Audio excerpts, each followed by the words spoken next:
Hey, my creative friends. It's Shannon from Shannon Studio, and I do live videos every day to talk about a creative life and what it looks like, how we can make room for it, all those fun things that will help us, because I think creativity is just kind of that important.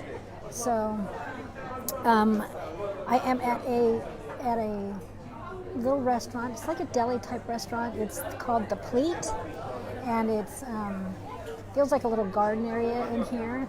I would show it, except for there's so many people that I can't get an area, but you can see, for one thing, the teal couch. That's something about Sweden. First off, Layla would love the teal couch. You know she would. Second, a lot of places in Sweden do have those couches.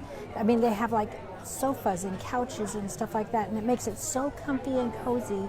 And I think that's kind of their whole point, is to make it comfy and cozy. I'm going to move you a little closer because sitting back. So I am going to do my video then just to start of school today. So I came down to the city just to be down in the city because I just wanted to get out and, explore a little bit more. So I did have a couple errands I thought I would try to do. One of them was going to a copy center. Now in the States, going to a copy center is not a big deal. It's just not a big deal. Self-serve copy centers, copy centers for businesses, they're just everywhere. But here, I asked a friend who's an art gal, and she said that there's no place to really print. She would print something for me at home, but it wasn't big enough. So I thought, okay, I'll do a little exploring, and I went to like 3 places. They didn't do copies, and I finally found one. And like Alan said, because the guy doesn't speak English, and he said, so you found the only guy that doesn't speak English in Sweden? And I said, yeah. He spoke a tiny bit of English, but it was interesting because things that we take for granted, like a copy store, it's not very, you just can't find certain things. So we went through this. I said what I wanted, sent the files. We talked about it a little bit, trying to figure it out. Finally got that I wanted something 40 centimeters by 50 centimeters, which is like 16 by 20. And then he showed me some paper, felt good. And then he told me to come back in 4 hours, that he'd have it done. And I was getting 3 prints, one of each file I sent. And it's like $7 a thing. But I thought, and there was nobody in the store. I mean, absolutely nobody. Not that they don't have work, but I mean, it's just like 3 copies, and I have to come back 4 hours later. It would take him 4 hours. I just thought that was really interesting. And realizing we're just kind of spoiled in the States to have access to things that we want to do. If we want to create something, we know where to get the supplies. We can usually get them pretty quick. We know where, there's usually more than one place to get them, and we can copy, we can make, we can do things on demand. Shipping is crazy here. So, I mean, the United States is just a creative place. We really live in the self-actualization phase of Maslow's hierarchy, for the most part. I mean, obviously, that's not across the board for Americans, but we do really have that luxury. That's not really what I was going to talk about, but I went shopping today, which I don't like to go shopping so much, and usually I only go shopping if I have to get something, but I was walking past H&M last night, and they had all these polka dots, and I love polka dots. And so I went in, and Joseph was with me, but I went in and grabbed a couple things and figured I would go back, next morning. You don't want to go shopping with a 6-year-old. So I went back today, and it just, I just was happy to get a few shirts and stuff.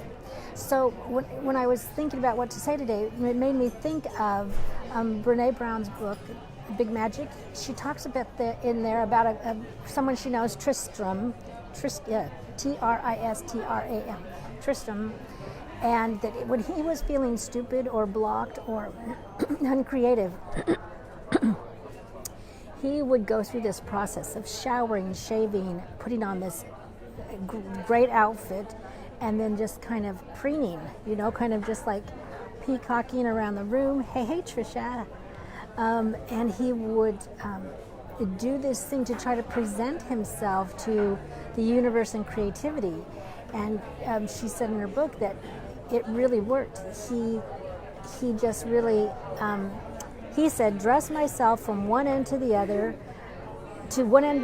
from one end to the other of me, after my best fashion. And so then he would strut. He would just do that peacock thing. And she said that it worked.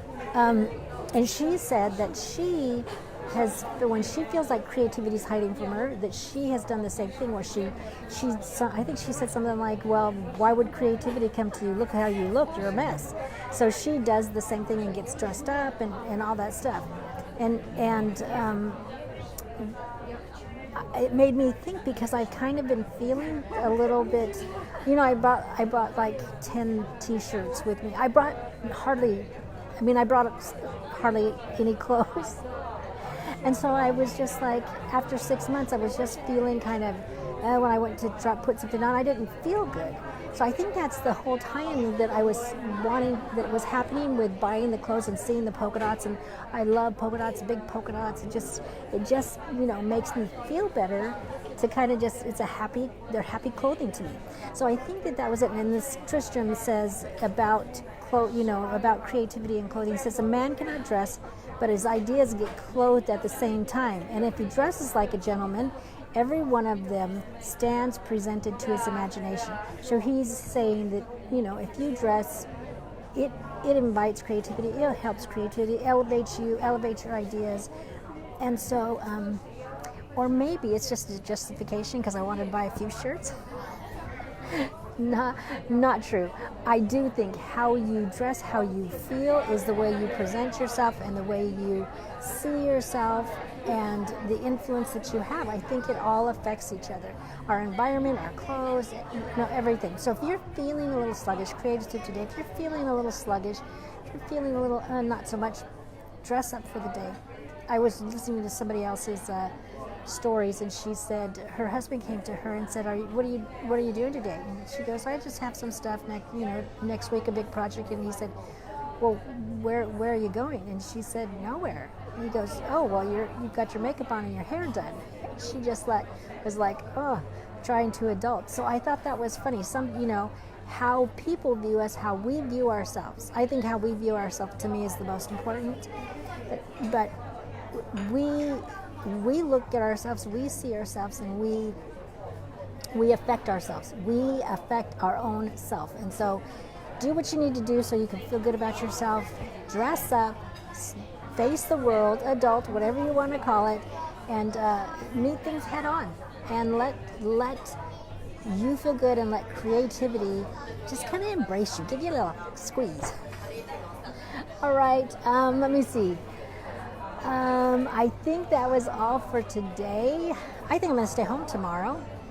No, I have to go pick up my copies tomorrow. I couldn't pick them up today because I would have to be back to go get Joseph by the time he was done. So I have to come back down tomorrow to pick up the copies.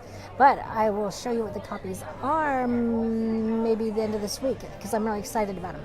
Anyways, remember, you have a creative heartbeat, so listen for it, and I will see you tomorrow.